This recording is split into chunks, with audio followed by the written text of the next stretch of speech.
Blog Talk Radio.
Hello and welcome to episode number 135 of Songs of Selah here on 17 Numa Radio.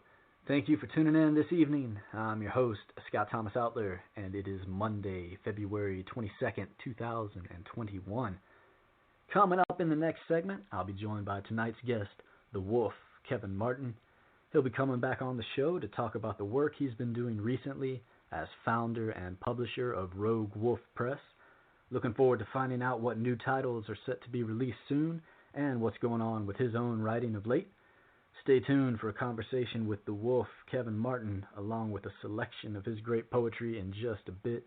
And in the meantime, please be sure to subscribe to the channel while you're listening here on 17 Numa Radio.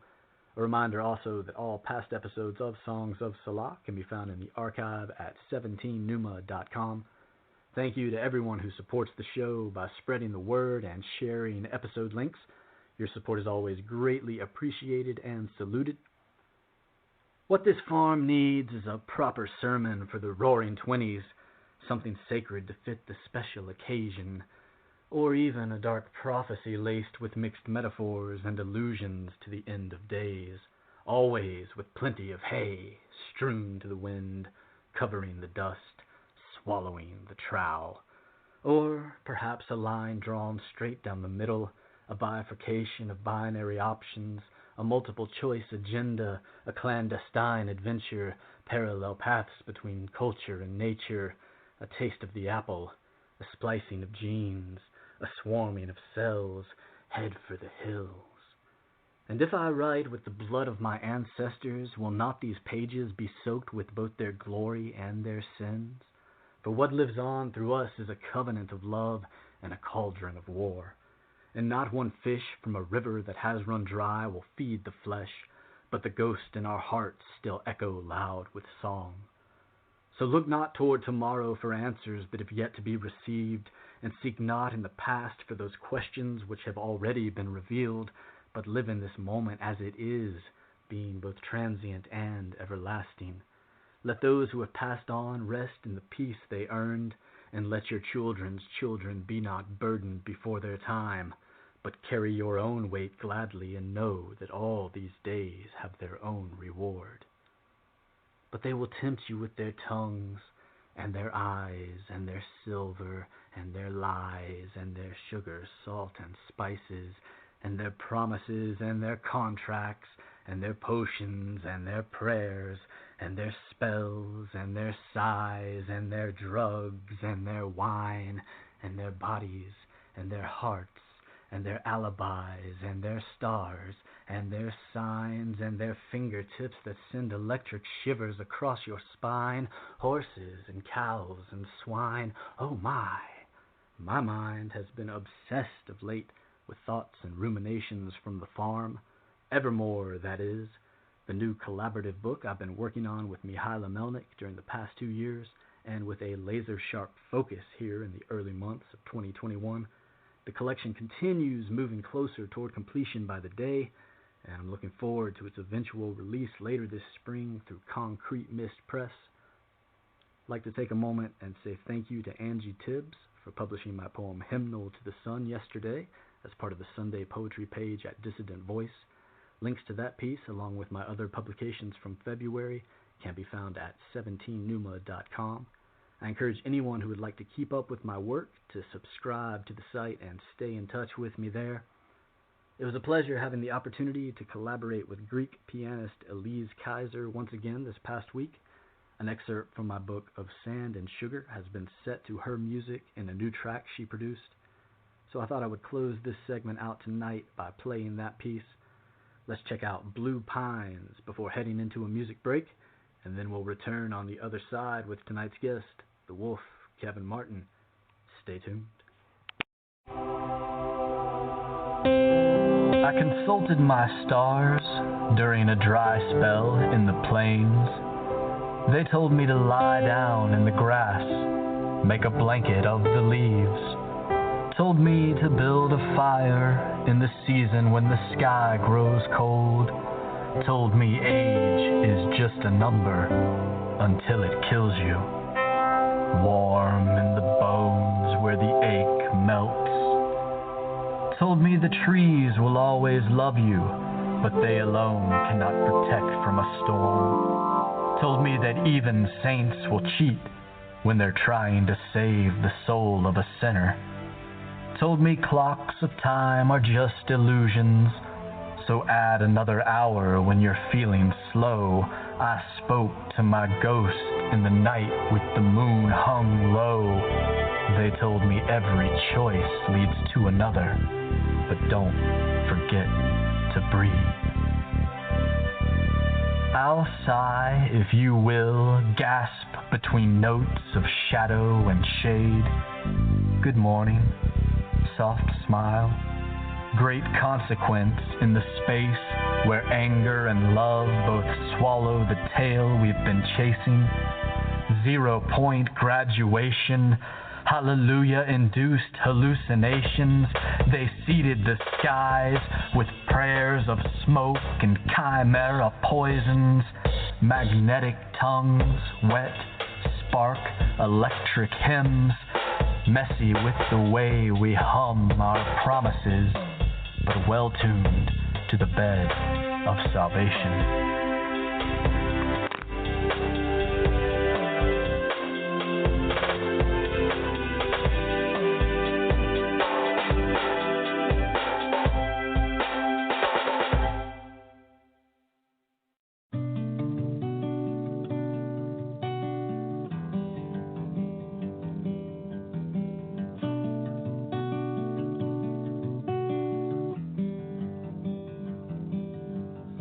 True.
welcome back to Songs of Selah.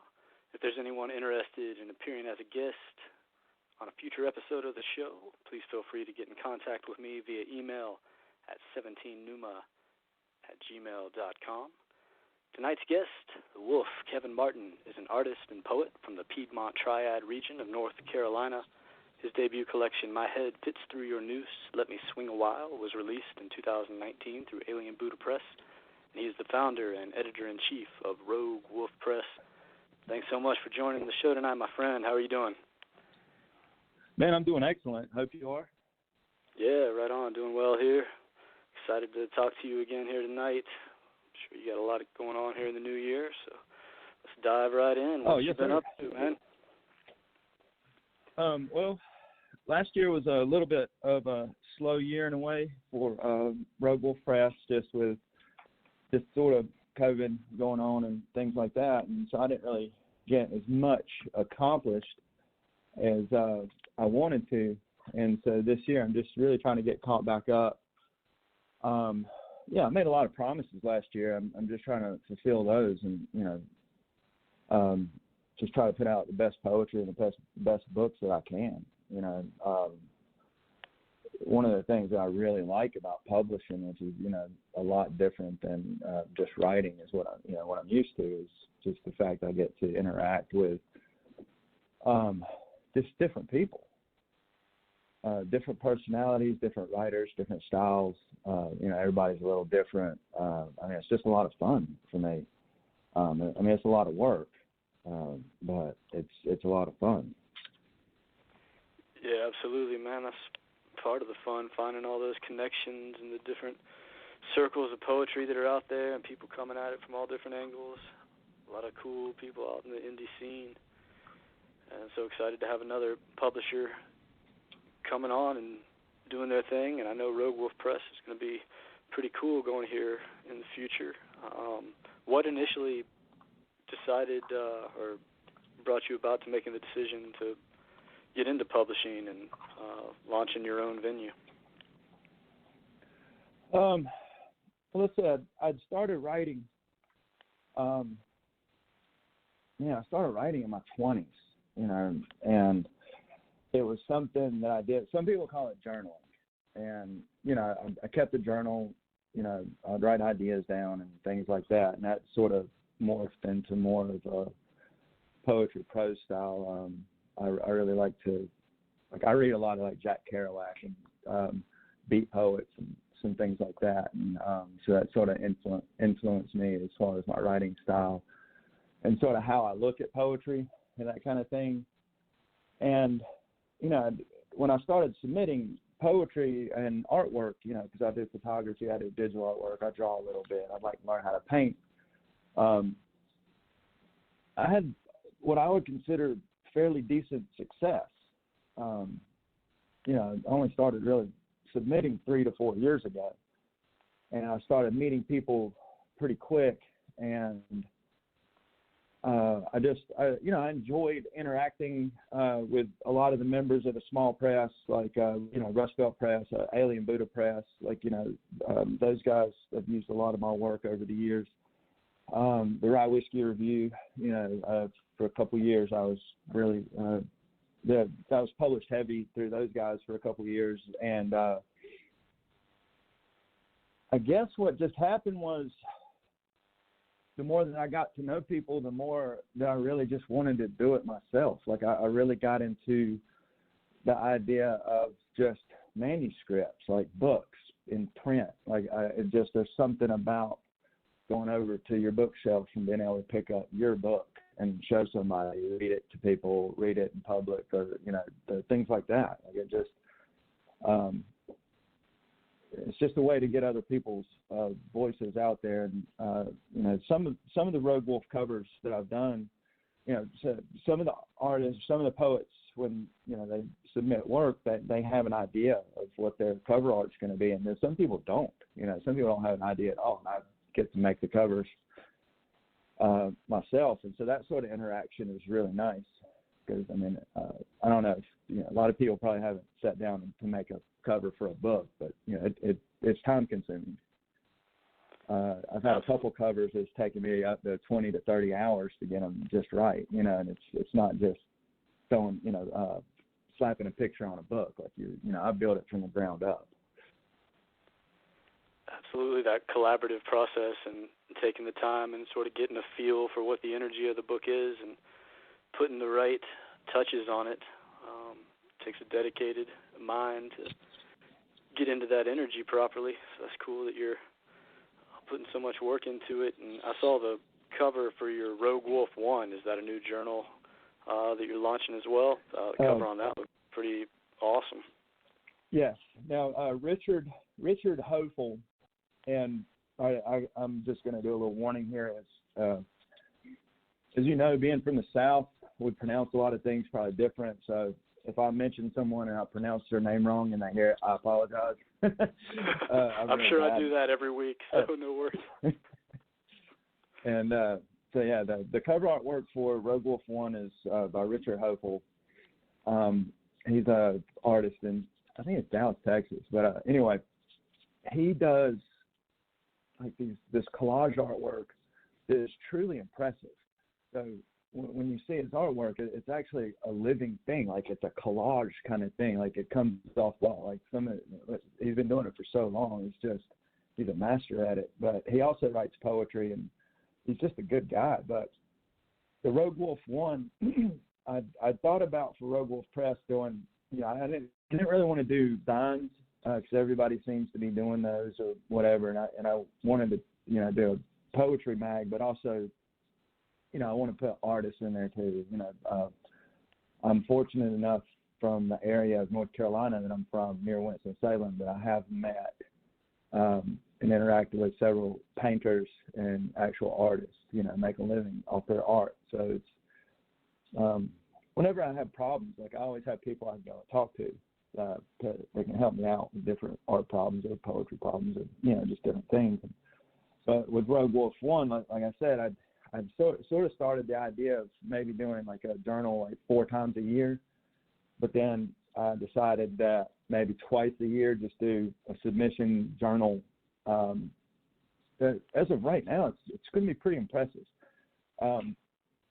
The first one, the idea was to send for the people submitting to send in sort of like a block of poetry, like more than one poem.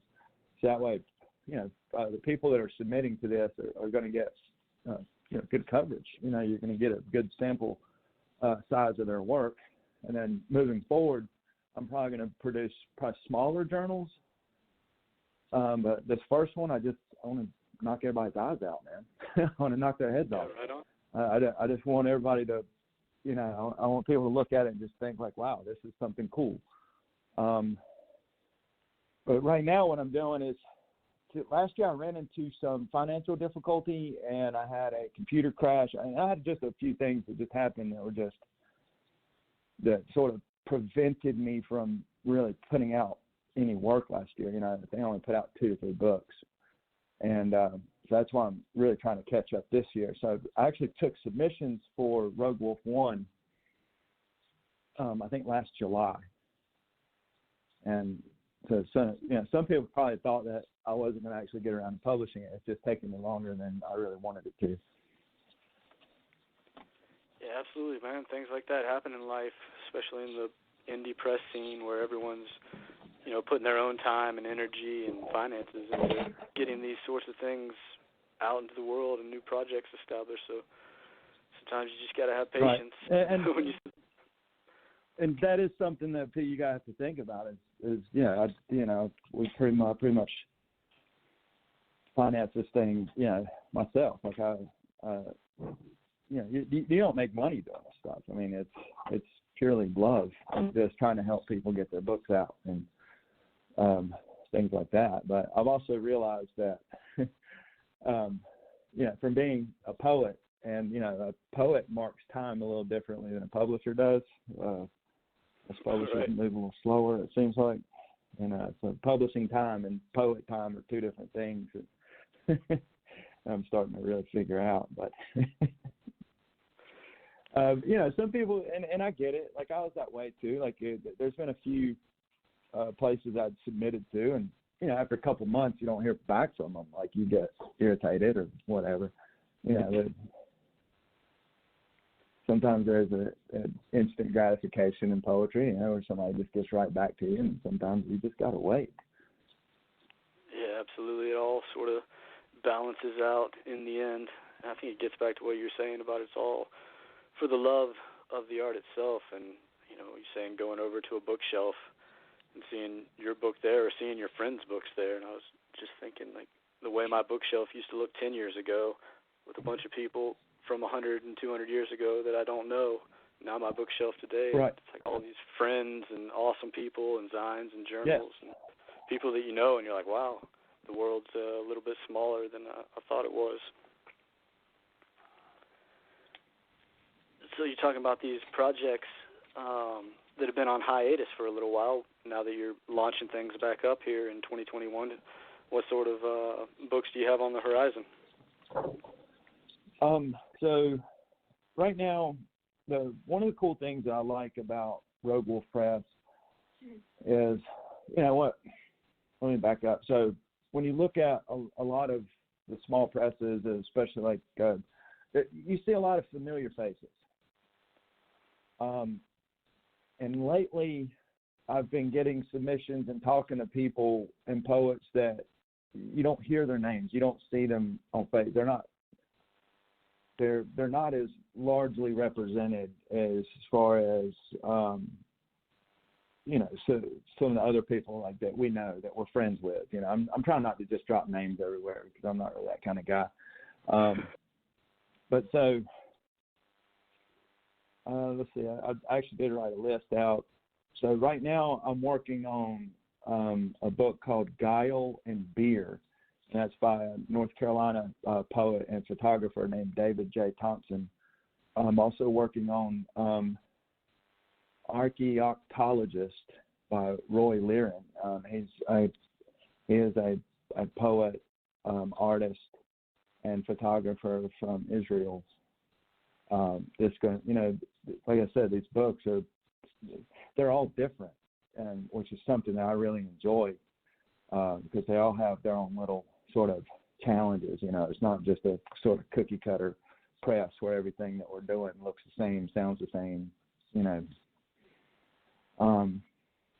I actually have some re-release stuff that I'm working on. Rogue Wolf 1 is the biggest thing that I'm working on right now.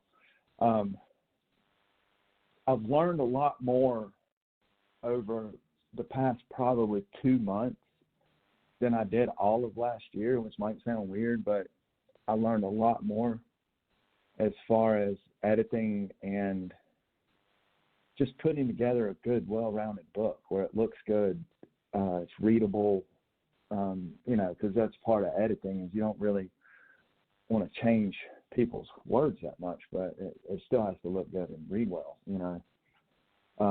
Well, I try not to mess with content, but sometimes you do have to. I guess what I'm trying to say is you can't treat a manuscript, and I've seen some people that do this with their manuscripts is they treat it like it's a internet page or like it's a what's that called? Spill words or? No, just an e-zine. Yeah, like an e-zine or something like that. And it's different once you start actually thinking about book pages and gutters and margins and things like that. And like I said, most of your poets who submit their work, in other words, like as I'm putting together Rogue Wolf 1, right now it's probably about 8 poets, their work situated into a format, and everybody submits their different formats. Like it gets kind of irritating sometimes, where every page has a different format and you have to try to make it all similar and look good, but you get lost in some of that stuff. But it's also just, like I said, interesting in seeing the differences in people and how they write and just their interpretation of a page. I think that's exceptional. And I also have several books that I'm working on that are my personal projects.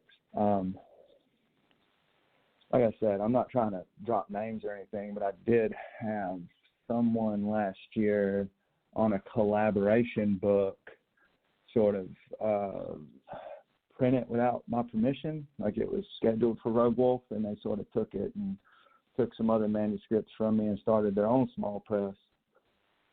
And so what I'm doing right now is taking that collaboration book and I'm rewriting it to where it's mine, to where it's just Rogue, to where it's just Wolf Kevin Martin. And that book is going to be called Dirtbags, Lowlifes, Hobo Benches. I'm also working on another book called American Darling, which is going to be a little bigger, but Dirtbags, Lowlifes, and Hobo Benches is a very stream of consciousness style. And I'm going to read some of that. So I've already got it pulled up on my computer, but I'm going to read some of that book here in a minute. Because it's more, like I said, it's a little different than some of the things I've written, but it's sort of a conglomerate of the way that I write. So like I said, I've taken some of my more familiar poems and just added to them, and more of a stream of consciousness flow to it, which is interesting. Sometimes repetitive, but it's interesting. Very cool. Yeah, looking forward to hearing some of that in just a bit.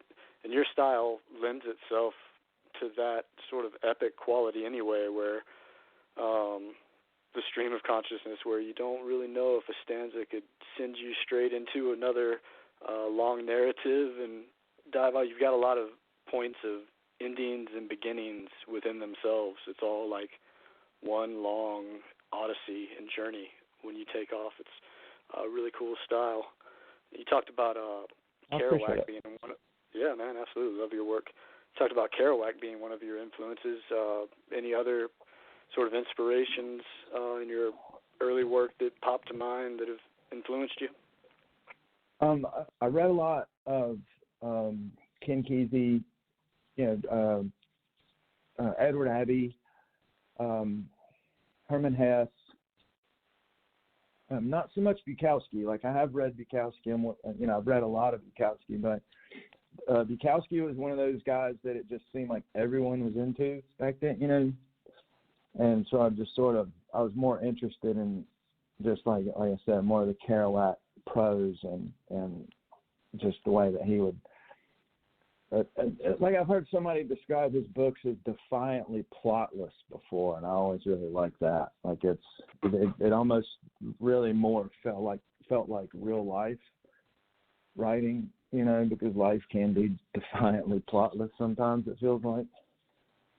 But like I said, I'm not the most well-read person in the world. I'm very repetitive. I do like Cormac McCarthy, like The Road, and the way that he writes. Like, he's very minimalist as far as punctuation, and it's all killer, no filler in a way. Every line is just solid. I'm trying to think who else. I really got into this one book. I read it probably 10 times, called Papillon, and it's about the French justice system, where this guy who's a Bohemian gets caught up and gets arrested for a murder he supposedly didn't commit, and then he gets sent to what in essence is they call it something else, but it's kind of like a gulag, and it just spends the whole book like trying to escape and talking about being a prisoner, and I've been locked up before, and it just sort of relate to things like that, like or even like Hunter S. Thompson, or I've read like Naked Lunch, or I've mainly stuck with a lot of the beats. Lately, I've been reading Alexander Solzhenitsyn's The Gulag Archipelago, which is nonfiction, but it's pretty cool. So I try to branch out different styles, but I'm the type of reader that'll read a book. Instead of reading 2 books, I read one.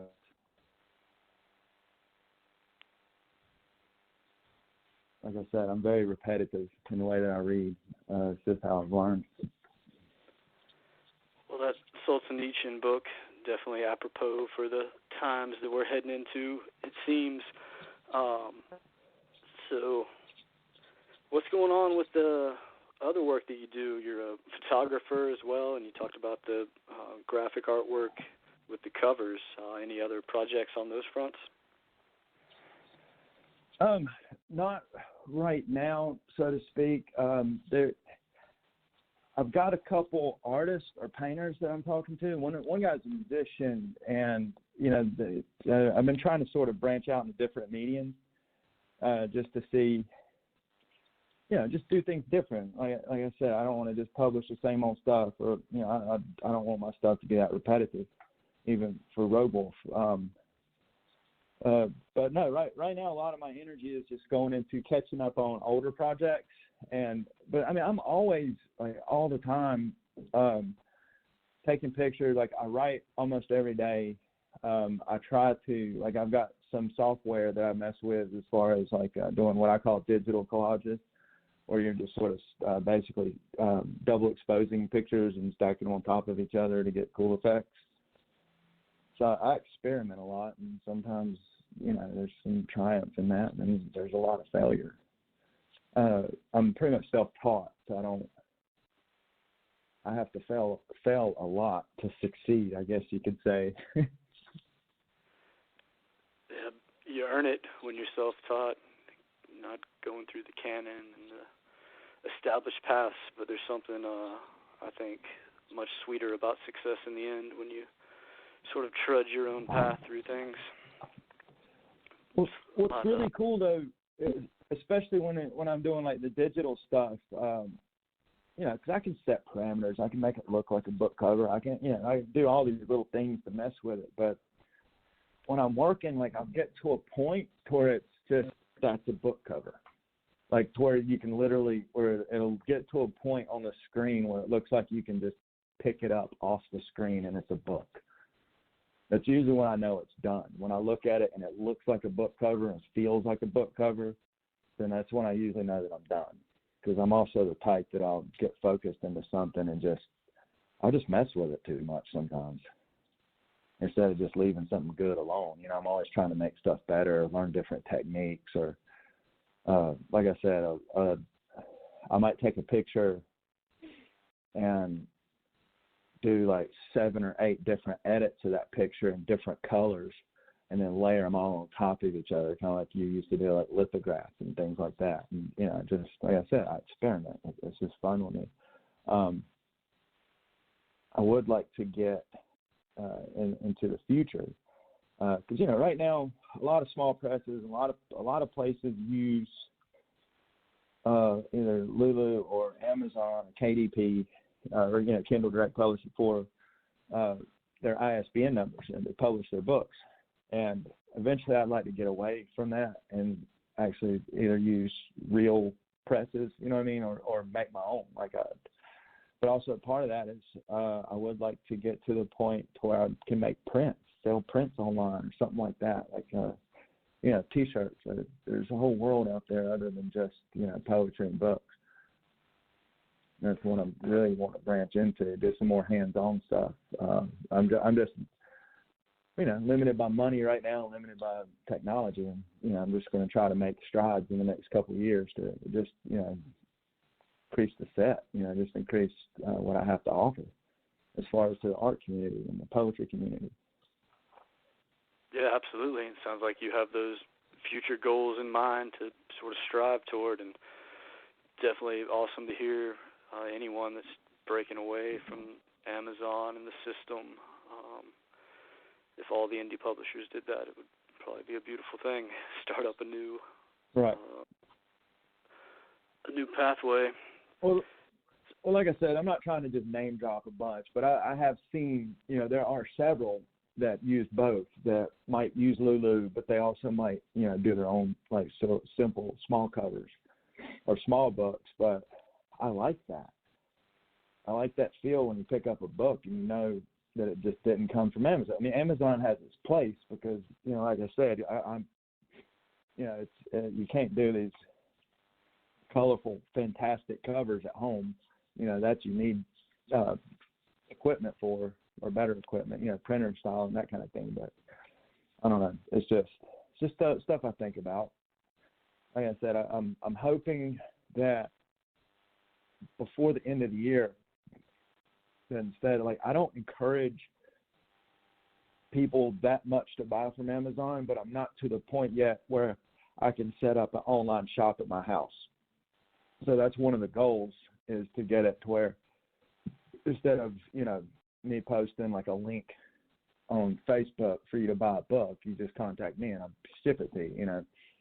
I'm trying to streamline that a little better and have like a website. But, my goal by the end of this year is to have 15 to 20 selections available for purchase as far as books go. I think right now I've got 7, which isn't bad. We've been releasing like 2 at a time here lately. But also, some of the manuscripts that people have been submitting are just phenomenal. They're just incredible. There's so much talent out there. Yeah, absolutely. It's pretty amazing right there on the surface how many people there are just popping up all the time as this expands and people realize that there is a place for their voice in the world, and finding those places just keeps exponentially growing throughout the communities. It's really fun to watch. And I feel like that, in a way, I've been lucky. I'm not really a person that necessarily believes in luck. But, when I lived in Pittsburgh, I was able and fortunate enough to meet, probably 7 or 8 different poets. I got to go see them read when they would come into town. There was a handful of them I would hang out with after the readings, and that really helped me out a lot.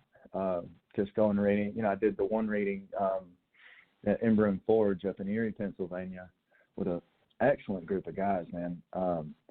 Like Matt Borchon and Mark Borchon and Jason Maldinger and Scott Salisbury, Luke Kuzmish, just incredible poets. And of course, since it was my first reading up there, they didn't tell me this, but they're like, oh yeah, you get to go first there, Wolfman. You're going on about right now, so grab your cup of coffee. We'll see you in a second. You know what I mean? Thanks, guys. Bunch of assholes. Anyway, no, like I said, I feel really fortunate that I got to have those experiences, and that's one thing I like about a lot of the, I don't like the circumstances, but I like a lot of the reading stuff that people are doing online right now, because it is different when you read somebody's work, especially for years, and then when you hear them read it or hear their voice or hear how they read it, it adds another element. And I think that's that's something that's really neat. It's really cool. Yeah, absolutely, taking it up to another performance level. And there's a lot of just great artists out there doing their thing. And speaking of that, why don't I turn things over to you now if you want to hit us with some of your work. Okay. Like I said, this is going to be an excerpt from my book, coming soon from Rogue Wolf Press, Dirtbags, Lowlights, Hobo Benches by Wolf Kevin Martin.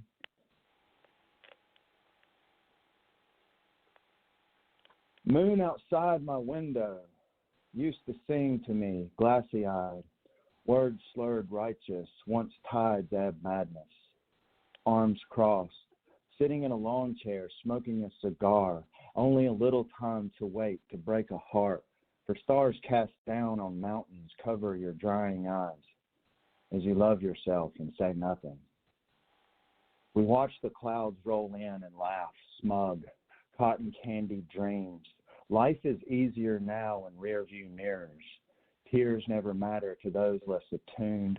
God only knows to see us all different, as he never talks about you in a spur of the moment, suspended in a masquerade of flesh and bone. Healing, my bones itch, spinal column, pin cushions, fights to not be alone, happy for a little while. Been there all along, mud of a river, smelled death in streets, paradise chances taken, high city moon melds, night lights, songbird tall as a mountain, remembers a life worth living. That shit you talked, told you at one time wanted to kill myself, bounced right back, waiting for night to sink, complete. wandering down railroad tracks. Life is a vapor dissipating. Awakening won't let you in. Foot down on the floor to keep the room from spinning. My head floats down streets, letting lonely feelings go. Try to keep your pace. Give me another beer, she said. Do you have it? I want a sip or two. Open it so we can be washed, buried and clean, eaten by love. And I've been waiting on you since this morning. Oh, yeah. What are you supposed to be? A man? A transmission line? A public right-of-ways power line following static, a vibration, some slow, lustful gathering? Step away and look at the reflection, mud-puddled when muddled, a gray face, a blue sky. George leaves tears. She was always waiting on me. Love is war. Endless letters written in blood, returned to cinder, a mirror held up to life. And what happens when life starts to imitate the shadow left over your shoulder? Cast love this morning. She told me that I seemed different, difficult to keep the demons at bay. Later she asked me, when am I going to start loving myself?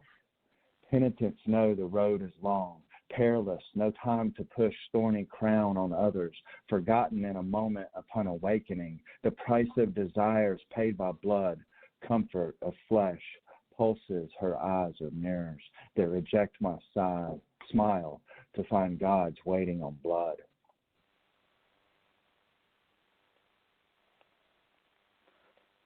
Excellent work. Nightfall. Yeah, I've got to start learning to read little. One of these days I'll learn how to read. No, man, Nightfall. sounds excellent. Railroad tracks, hobo benches, Indian fires, drinking the wine of not knowing what's right, what's wrong, going to bed with words left unsaid, your blood on my tongue, smoking by the window to another sad song, windowsill, coffee cup, a nip, bourbon, cup is cold, since empty, burnt bottom, long ashes, cocoons, Marlboro lights, burnt filter, thousands on the floor. Married to the blues, a sad, beautiful soul, beauty not everyone sees in this world, just blues over the rainbow. Learn to get by charm of the street, smashing rocks into dreams. Never stops, dirt under my nails, no applause. I close my eyes and see her stare, a small reach, hand, hesitation. Weeps for everyone, a ghost. Eyes of hammers said could see right through me, soul color of moldy bread, oddly at ease, truly American. Heaven to those so attuned. New birds sing in the barren streets, ashes on foot, embers of worlds we might never know, die out, wash away in the rain, extinction agenda. Sidewalk in, sunrise, gray face was no storm, and that blue sky invigorating something we might call hope, or a slow burn descent into our minds torn asunder, how you wish a stranger would pass by, glance, gives menace. She never stares back, not even in dreams, to acknowledge your presence. Sleep is my mistress, blowing in the wind, soured a little bit, too damp a camel in Winston-Salem. Still see Moloch, rain face, in a gentle window night. After Babylon, juniper-soaked blues, gin-soaked memories. Mind plays tricks on the fateful, clouds overhead remember, playing rummy in prison, cards made from the sides of milk cartons. Ever since blue lights after me prefer moon company. She rides me until morning wake-up call. Dream time, her memory a blank face. Used to touch and feel, mind rambling, keeps moving. On this town again, feed on each other's will make you sick, unless in love, and too cold to cry.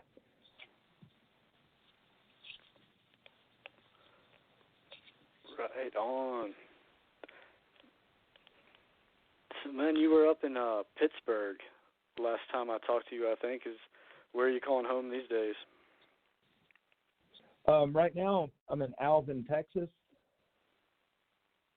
I moved back from Pittsburgh to North Carolina for a little bit, and now I'm, like I said, in Alvin, Texas, which is wild, moved to a place I hadn't seen snow in like 37 years, and next thing you know, there's snow everywhere.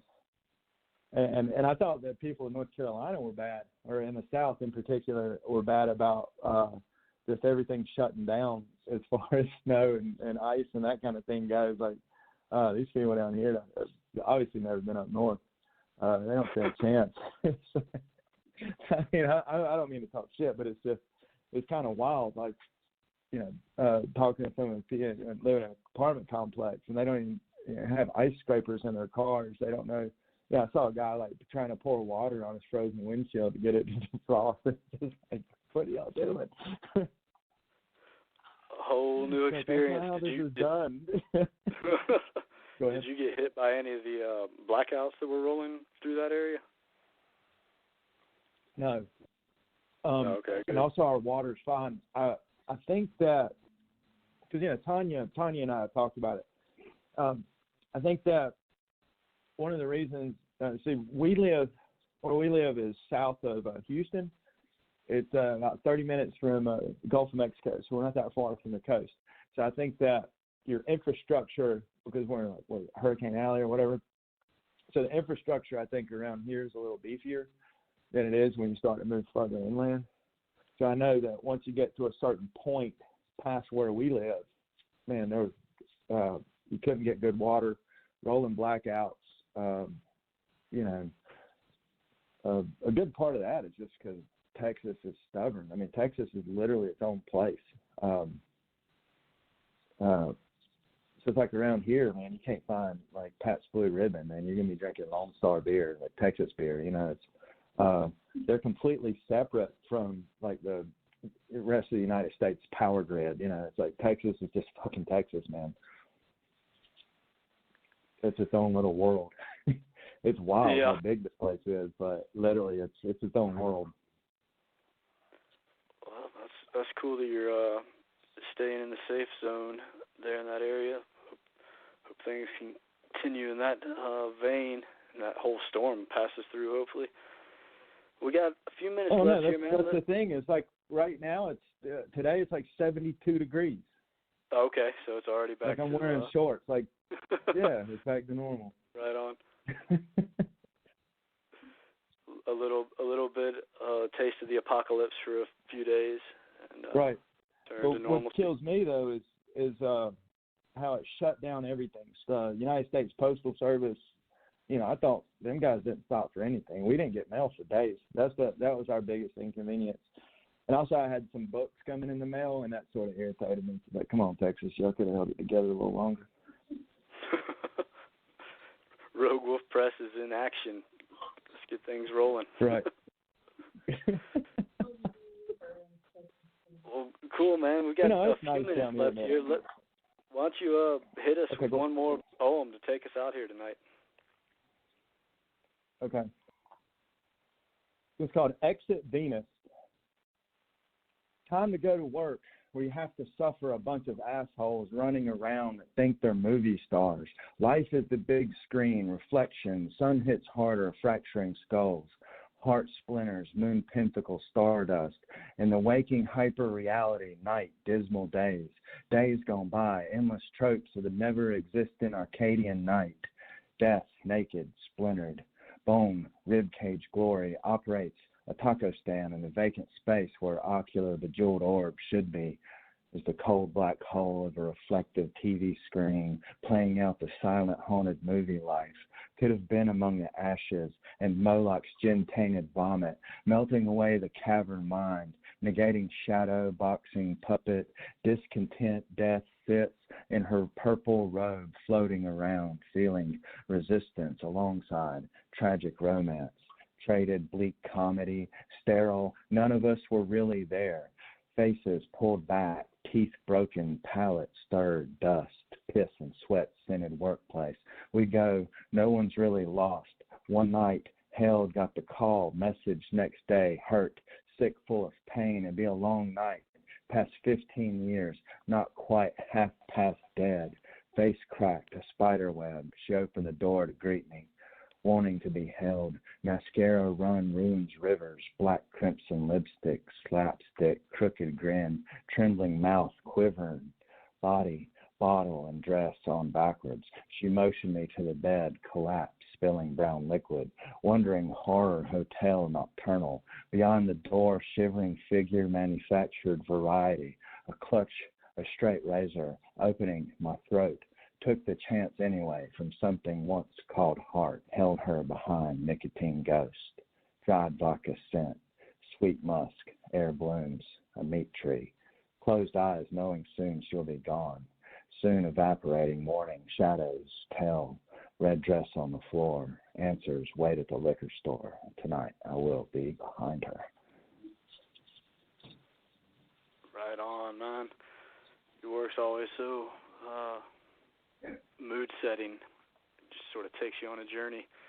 Really appreciate you sharing some pieces here tonight and coming on and talking about Rogue Wolf Press and what you got going on. Congratulations on everything already happening and all the plans you got set for here in the months ahead. Dude, I appreciate it. And, hopefully we can do this again soon. We got more to talk about, more to read. And, man, thank you for everything, my brother. Yeah, absolutely. Welcome back anytime. Here's some more. All right, cool. Thank you. All right, take it easy, my friend. You too. Bye. All right, everyone, go check out Rogue Wolf Press. You can find him on Facebook. He's got a group there and showing some of those new titles that are available and get some more information on that Rogue Wolf 1 that he's talking about here. So appreciate everyone tuning in tonight. Please join us again next Monday, March the 1st, when Lauren Roberts and the editors of Cadrelar Journal will be appearing. Until then, Selah.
Bravissimo, hip hip, hooray! What a glorious display! Melt the destroyer.